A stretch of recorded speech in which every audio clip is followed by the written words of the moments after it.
advocate for people with dementia because I too have dementia, and I see that it's very, very important. And in Scotland, I'm part of the DEEP network as well as other groups who advocate for dementia. Well, yes, dementia is very emotional, and when you get a diagnosis of dementia, your emotions are quite heightened. So you could be standing at a bus stop and someone's talking about a very sad thing in the news and you would cry. Your emotions are very, very near the top. So when you're in a very frightening situation, it's heightened, so we would react in a heightened way. So yes, it is emotional. With the named, there was the loud noises. The conferences are very loud, and the different in its tones and pitches. And so if you're deaf, you can get a hearing aid. Well, I just cannot understand why, if this is so, why they can't develop a tool, a shield, an ear shield, where it would shield and block out the tones and pitches that you're particularly having issues with, but can still have a conversation. I've lost my gym because of the noise, because when you go, for people who go to the gym in classes, they seem to think the louder the music is, the more effort you put into it. I don't agree with that, and the gym people were trying to help me. So it was suggested that I would get plugs for my ears. You know, the plugs that you wear when you're swimming and things like that. And consequently, I was putting it in one ear so that I could still hear the instructions that were being given. And the ear I used was this one, and I developed a lot of wax and issues with my ear, because the ear specialist, who eventually said, there's a test for what's wrong with you. I'll give you the test. It was an audiologist consultant, and it's called hyperacusis. And she tested me and she said, you're off the chart. I'm surprised you go outside. You're so sensitive to these pitches and noises. And that's when they told me not to be putting plugs in my ear, that it's not good for it, taught me some ear hygiene, which I'd never heard of before. So these are the things that should be in the booklet, but we didn't know. When the booklet was done, there was no pathway, there was no answers except for our own tips that we found, because there were no professionals giving us any information.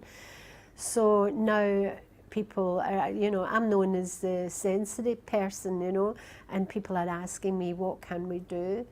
And that all came about from grassroots, people with dementia saying, if you're not listening to us, we will do it ourselves. We are not waiting. We've waited 4 years, we've discussed it, we've done it nicely, we've done it not so nicely, and nothing is working.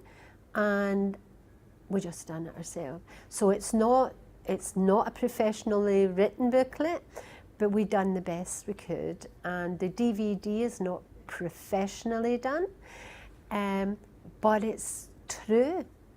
And if there's one lady, when we sent it off for some production person to put it into a CD, and he wanted to cut out a lady who had speech difficulty, but what she was saying was profound and it was emotional, and we fought to keep it in.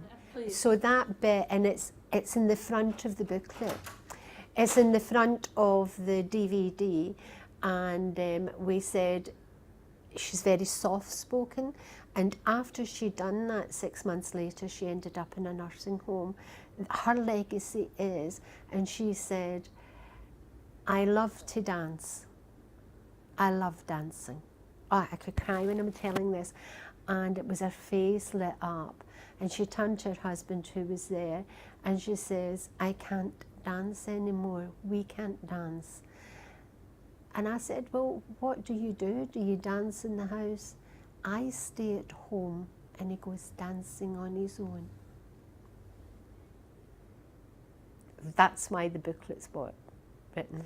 The dementia can be more than memory booklet. Dementia and sensory challenges came about at a conference very similar to this, with the environment isn't good for people with dementia, and people with dementia were talking about the incidents in their daily life, which I talk about as daily scary challenges that we have to put up with our sensory problems. So some of the stories is that when we were talking about it, we thought it would be to do with hearing and vision. But you know, we've got more than hearing and vision, we've got 5 senses, haven't we? And people were talking about olfactory hallucinations. And I went, pardon? Never heard of it. And then they started to describe it, about getting foul smells, phantom smells, one boy describes it as. And I said, oh, I get that. I didn't know that was I didn't even know they had a name for that. And that is how we were educating one another and giving it the appropriate name, so that when we're talking about it to professionals, they understood. Because when we were describing it, they never put 2 and 2 together. And one of the funny things about the smell is the smell of burning is very common with us. And one boy said he taught himself to ignore this smell because it is a phantom smell. And then he heard from America a story of a lady who had the same thing, and she was ignoring the smell of burning, and her house was on fire. So it can be dangerous.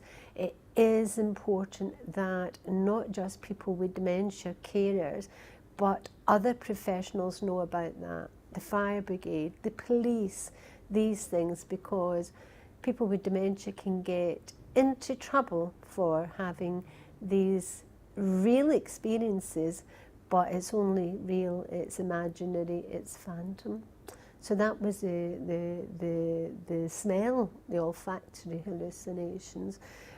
Also, you get hallucinations, visual hallucinations, which can be quite scary and can cause people with dementia to react in really peculiar ways, especially if some of the hallucinations appear as spiders and you don't like spiders. I mean, it would creep you out and you would be jumping all over the place. Can you imagine if I started jumping all over the place and doing things with my hand?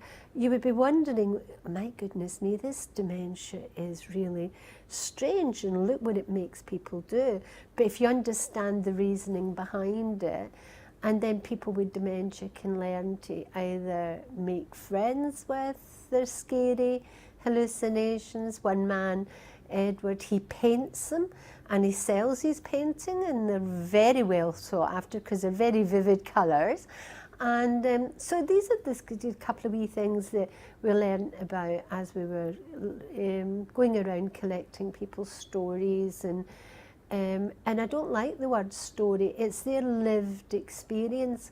It's not a story. It's our lived experience. So, yeah. So that was some of the ones, people going off their food, which was really quite good to talk here to nutritionists and that, to let the carers and the people with dementia understand that it's not that we can't cook. We've lost the ability, although I have some issues there. It's the taste has changed. Your taste and your senses do fade, and you do have issues with the aging process. But you know, a lot of this was happening all ages, all stages of dementia. So we don't know if it's the aging process because you age as soon as you're born. You know, it just is that people with dementia have it, and it's an issue. You can call it what you like, but we're looking for solutions and understanding on it, you know. the vision of, you've been in this conference and the carpets are less than perfect, and I was speaking to a boy here, and he has PCA, which is a particular type of dementia, posterior cortical syndrome or something, posterior, cortical, I think it is. And anyway, he was explaining, I said to him, how are you negotiating the carpet? Because I'm having issues with it. And he says, you learn to ignore what is not good for you, Agnes. But again, it goes back to that visual hallucination. If you're not paying attention, you get falls. So sometimes you have to look at things that are distressful. So these are all so it's the tips and strategies that we need to find, and that's why the booklet, because nobody was listening. Oh, no, that's not true. They were listening to a story and not seeing it as a lived experience and a cry for action. And that's what the booklet was. We don't want sympathy, we want help to be able to live in the community for longer in an environment that's not particularly dementia enabling, but can, with tips and strategies, we can still negotiate it.